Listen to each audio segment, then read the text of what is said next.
RFI et France 24 présentent Mardi politique.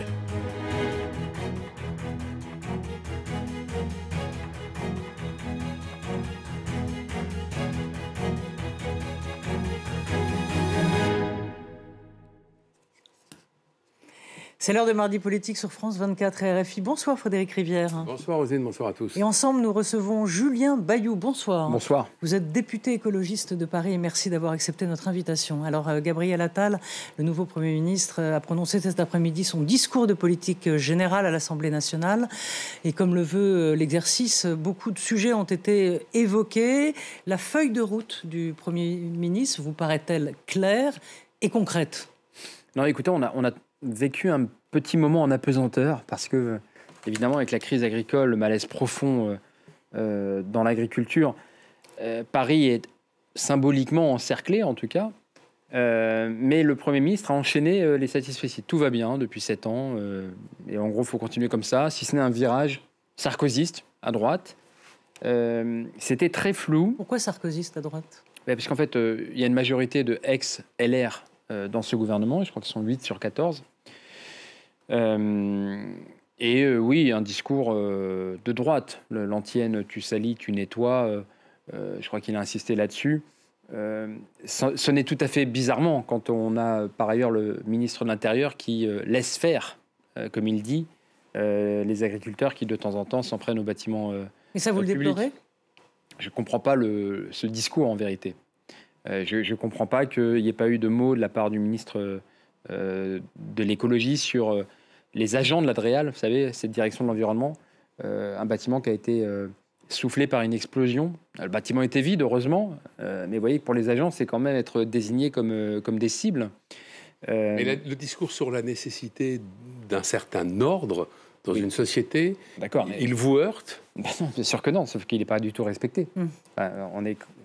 Aujourd'hui, on ne peut pas dire que le pays soit apaisé. On ne peut pas dire non plus que les agriculteurs soient majoritairement et massivement des casseurs. Non, mais moi, dans cette crise-là dont nous parlons. Je ne dis pas ça. Je ne dis pas ça. Moi, je souhaite d'ailleurs qu'on puisse parler sur le fond de la question agricole, parce que les écologistes en sont les meilleurs alliés des agriculteurs. Et nous, on se bat au quotidien pour leurs revenus. D'ailleurs, les maires écologistes sont les meilleurs alliés très concrètement des agriculteurs, parce que quand le maire de Lyon, Grégory Doucet, met en place les cantines bio, circuits courts, il contractualise avec l'agriculteur pour des années. C'est pas l'aumône, hein. Vos produits sont bons, on les veut pour nos enfants, on va contractualiser pendant 5 ans. Ça vous donne un horizon, vous voyez. Alors, là, en fait, on a quand même un Premier ministre qui disait tout va bien, alors que non, dans le pays, tout va pas bien. Non, tout va pas bien, c'est sûr. Alors, il y a évidemment été question de la crise agricole. Hein. Notre agriculture est une force et notre fierté. Il doit y avoir une exception agricole française. Vous comprenez quoi française, pardon.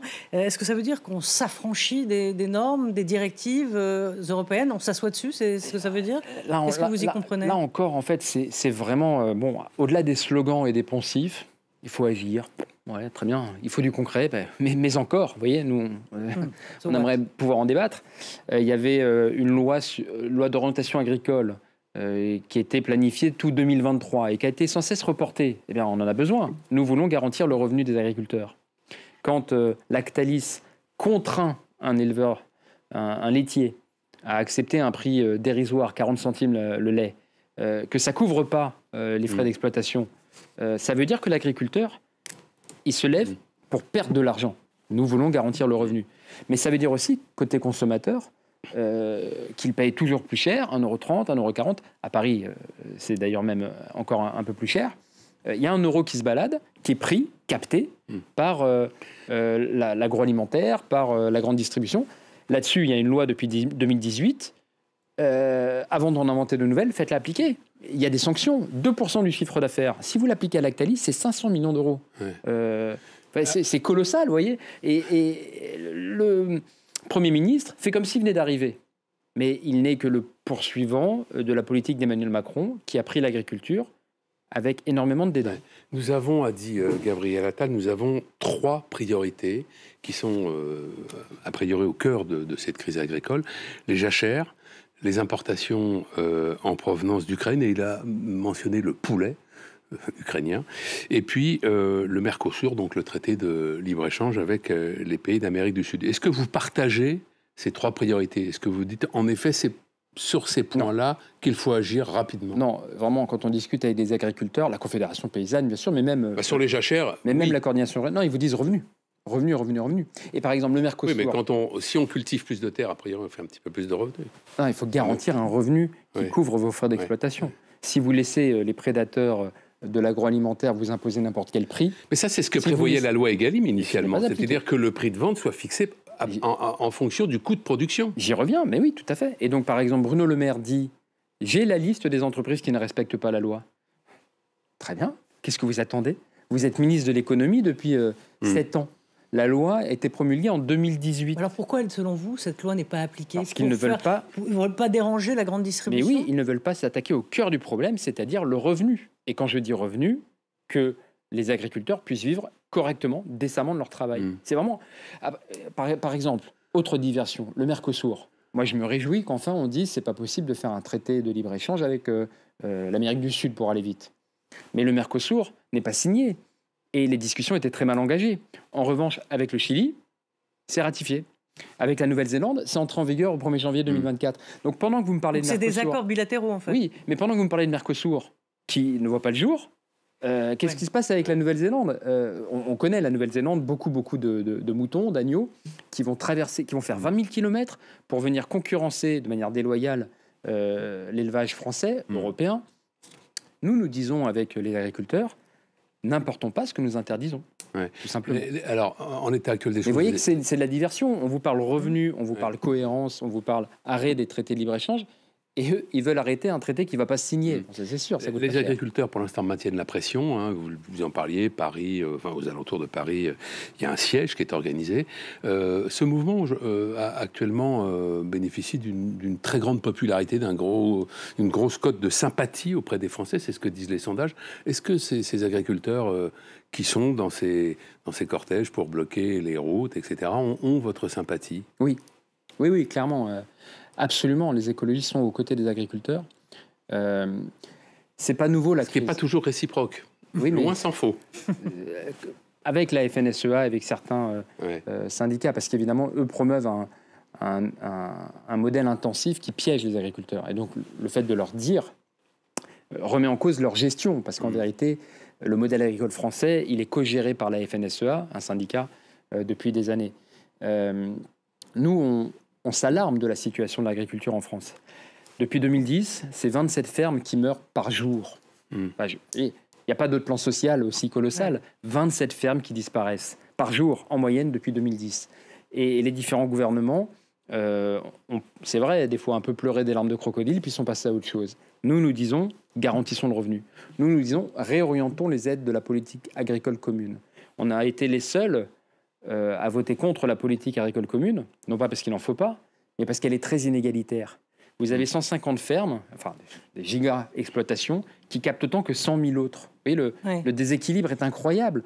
Alors que garantir un minimum d'aide, un forfait, et passer le reste en fonction de la masse salariale des employés, plutôt que des hectares, pourrait avantager les petits et les moyens. C'est ça qu'il faut faire dans l'agriculture. Et est-ce qu'on n'est pas à un moment, en vérité, crucial, de moment de bascule entre l'agriculture chimique qui va trouver petit à petit sa finitude, on va dire, je ne sais pas si le mot existe, et la transition écologique et la transition qui pour l'instant, n'est pas au point. C'est quand même ça le nœud du problème. Ce qui est certain, c'est que quand on discute avec la Confédération paysanne ou des maraîchers en bio, je discutais avec Florence Seban qui est dans l'Essonne, il disait finalement il y a une attente de la société de manger mieux, de moins de pesticides, de pouvoir dire à ses enfants... Mais les consommateurs se détournent parce qu'on avait dit aux agriculteurs faites du bio, vous y gagnerez, c'est plus cher, mais vous aurez plus de qualité.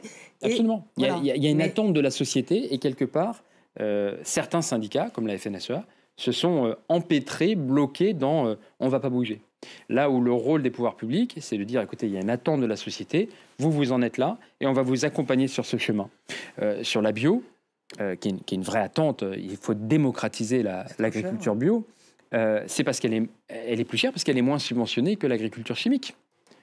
Ce gouvernement, là encore, a supprimé les aides au maintien.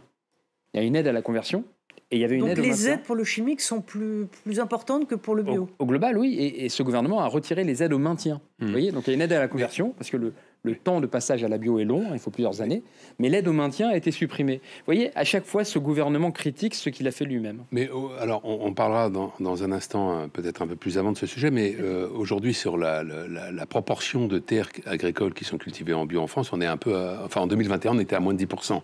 Et le pacte vert ou le Green Deal européen demande 25% dans 5 ans. Comment c'est possible, ça? Eh bien, on ne peut pas le faire par la contrainte. Et pour noircir encore le tableau, on a même peur que pour la première fois dans l'histoire récente, la part de bio des parcelles en bio diminue. Voilà. Ouais. Mais il faut reconnaître que le bio, pour un certain nombre de produits, est littéralement hors de prix. Et je le redis parce qu'elle est moins inabordable. Elle est d'une part moins subventionnée et par ailleurs toujours les marges. Alors où est la logique? Toujours les marges des distributeurs qui font plus de marge sur la bio que sur d'autres. Il y a un point dans la loi Egalim, dont on parle beaucoup en ce moment, celle de 2018, qui dit les cantines doivent faire 15% de bio. Elle n'est pas appliquée. Et quand je discute avec Camburet de la Fédération nationale de l'agriculture biologique, il nous dit appliquer cette loi et vraiment on est tiré d'affaire. Voyez, c'est-à-dire qu'il faut un effet d'entraînement de la commande publique. Chaque jour, nous donnons à manger à nos enfants dans les cantines, mais on peut imaginer aussi les restaurants d'entreprise, les hôpitaux, les EHPAD évidemment. Il y a un effet d'entraînement qui peut garantir. Vous voyez, c'est pas de l'aumône, mais l'agriculteur qui sur 5 ans envisage sa conversion, il a besoin d'avoir des garanties sur le point d'arrivée. Et la commande publique, nos mairies, c'est ce que font les maires écologistes, peuvent faire ça. Voilà, vos produits sont bons, on veut les contractualiser sur plusieurs années. Tout à l'heure, Frédéric disait que vous n'aviez pas forcément la sympathie des écologistes. Écoutez... des agriculteurs. Des agriculteurs, pardonnez-moi. J'ai les deux, la sympathie des écologistes et des agriculteurs. Enfin, ça dépend lesquels, vous me direz, des écologistes. On va écouter Gabriel Attal sur l'écologie punitive. Le dérèglement climatique, ce ne sont pas seulement quelques degrés de plus. Ce sont des vies détruites par les intempéries, ce sont des exploitations agricoles menacées et avec elles, toute notre capacité à nous nourrir. Ce sont des maisons et des immeubles menacés par la montée des eaux, fissurés par les mouvements des sols. Face à ces constats, certains voudraient une écologie de la brutalité. Pour eux, l'écologie doit être punitive, douloureuse, passer par la désignation de boucs émissaires et par la décroissance. La décroissance, je le redis ici, c'est la fin de notre modèle social, c'est la pauvreté de masse. Jamais je ne l'accepterai. Alors, peut-on concilier croissance et écologie? Ça veut rien dire, en fait. Ouais. En vérité, quelle croissance voulons-nous? Parce que là, en ce moment, c'est la croissance des inondations. Est-ce que c'est une bonne nouvelle? Oui. C'est pour ça que moi, ce débat vraiment ne m'intéresse pas. Moi, je veux du bien-être. Et donc, quand vous avez un Premier ministre qui est lucide, c'est nouveau quand même, lucide sur les effets du dérèglement climatique, nous sommes tous et toutes frappés. Et de manière, par contre, très inégalitaire. Je prends les inondations, j'en parlais, Nord-Pas-de-Calais. Vous avez la personne qui perd une résidence secondaire. C'est un sinistre, c'est traumatisant, mais il est indemnisé. Et la personne qui perd une résidence principale, et si demain il n'est pas assuré, si l'assurance devient un bien de luxe, il a tout perdu. Donc vous voyez qu'il y a une double peine possible, environnementale et sociale. Donc le discours est lucide, maintenant il faut des actes. Il devait être le Premier ministre de la planification écologique. Il n'en a rien dit. Là, on parlait de croissance et de... Il n'en a rien dit. Mais est-ce que décroissance et écologie vont... c'est ce que semblent dire les écologistes. Mais ça ne veut rien dire. Regardez, vous avez une marée noire, ça fait de la croissance. Est-ce que ça fait du bien-être? S'il y a des bouchons sur le périph', sur l'autoroute, est-ce que ça fait de la croissance ou du bien-être? Aucun des deux. Enfin, vous voyez, vraiment, croissance en soi ne veut absolument rien dire. Dans toutes les grands pays, désormais, on parle d'indicateurs de bien-être, de développement humain. Est-ce que si vous avez de la croissance, mais que les gens ne savent plus lire, est-ce que votre société se porte mieux? Donc, vraiment, ce débat, je pense, a peu d'intérêt. Nous voulons une croissance du bien-être, si vous voulez, la croissance du bien-être. Et ça veut dire moins de pollution, certainement. D'un mot, je voudrais qu'on revienne un instant sur l'Ukraine, puisque vous avez l'intention de déposer une résolution sur les avoirs russes qui sont gelés au sein de l'Union européenne, oui. Environ 300 milliards d'euros. Vous souhaitez qu'il en soit fait quoi? Oui, ça c'est un point important parce que malheureusement, nous allons célébrer les 2 ans dans 3 semaines de l'invasion russe en Ukraine. Et il faut évidemment soutenir le front en Ukraine contre la Russie. Mais il y a ces 300 milliards d'euros qui ont été gelés parce que la Russie a enfreint le droit international, évidemment, une agression. Et depuis, on n'en fait rien. Et les Ukrainiens nous disent, mais il faut les mobiliser pour l'armement, pour le soutien à la résistance et à la reconquête, et aussi pour la reconstruction écologique de l'Ukraine. Et je crois que c'est un débat éminemment européen, mais je pense que la France peut faire valoir cette position. Enfin, j'imagine qu'il y a des usages en la matière, parce qu'ils sont gelés pour l'instant, ces avoirs, ils n'ont pas été captés. Est-ce qu'il y a des précédents? Ce qui est fascinant, c'est qu'ils génèrent même du profit. Rendez-vous compte, ces 300 milliards ont généré 3 milliards d'euros, notamment en Belgique, qui ont été taxés. Et le gouvernement belge a dit, écoutez, on estime que ces recettes fiscales, parce que des avoirs font des profits qui sont taxés, et le gouvernement belge a transmis ces recettes fiscales à l'Ukraine. Et donc, c'est possible de les mobiliser. Mais cet argent, c'est à peu près la moitié de ce qu'il faudra pour reconstruire l'Ukraine. Vous voyez, on parle de sommes colossales. Donc, évidemment que la Russie devra faire une croix sur ses avoirs pour pouvoir réparer une fois que l'Ukraine aura gagné. Je pense que c'est une position, j'aimerais que la France la porte très fortement au sein de l'Union européenne. Et c'est pour ça qu'avec quelques députés de tous bords, j'espère que nous pourrons déposer cette résolution pour inviter le gouvernement à mobiliser les avoirs russes gelés pour l'Ukraine. Une question sur la désmicardisation de la France. Qu'est-ce que vous y comprenez concrètement? C'est-à-dire, comment on fait pour avoir C'est un terme qui a été employé par Gabriel Attal aujourd'hui. Voilà, en fait, il y a une vraie réalité, c'est que il y a le SMIC qui progresse de manière insuffisante, mais mathématique. Il y a des coups de pouce du SMIC, comme on dit, chaque année. Et il n'y a plus de coup de pouce à proprement parler. Malheureusement, il y a des augmentations mécaniques. Il y a des augmentations mécaniques, mais il n'y a plus le coup de pouce. Et je dis qu'il augmente insuffisamment. Mais de fait, il grignote les salaires un peu au-dessus. Ce qui fait que les personnes qui étaient 1,2 SMIC, 1,5 SMIC se retrouvent rattrapées par l'augmentation du SMIC. Et ça, les économistes maintenant sont assez unanimes. C'est dû à ce qu'on appelle une trappe au bas salaire. C'est les allègements de cotisations.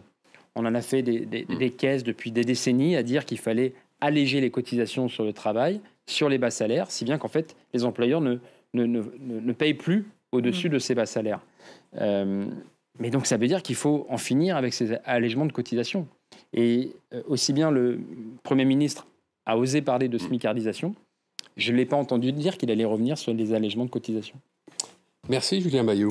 Merci beaucoup. Merci à Flore Simon et à Sigrid Azerwal et à toute l'équipe technique d'avoir préparé cette émission. Merci Frédéric, bonsoir. Bonsoir. Merci beaucoup. Bonsoir à vous, merci. RFI et France 24 présentent Mardi politique.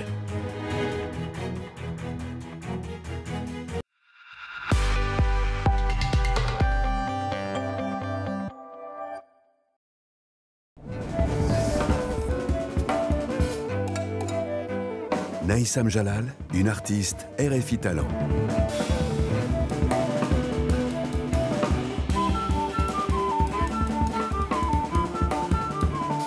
Découvrez Rituel de la forêt, le nouveau clip de la flûtiste franco-syrienne, extrait de son album Healing Rituals.